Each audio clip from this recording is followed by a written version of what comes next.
James Augustine Aloysius Joyce, an Irish writer who was one of the founders of the modern novel, was born on 2nd of February in Dublin. Some of Joyce's most famous books are The Deal, The Sisters, and of course Ulysses. James was from a musical family. He had a tenor voice and loved music.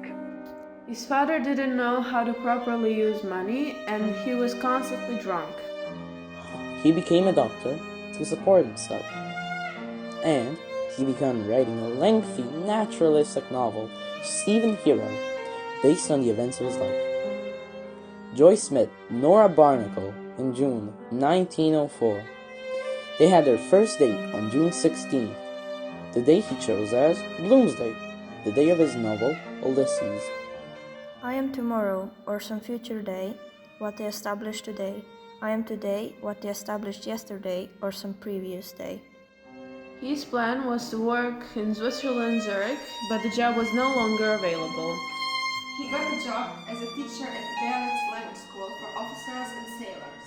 He wasn't an enthusiastic professor, but his students reported that he could always keep them interested, and many of them remained his friends for life.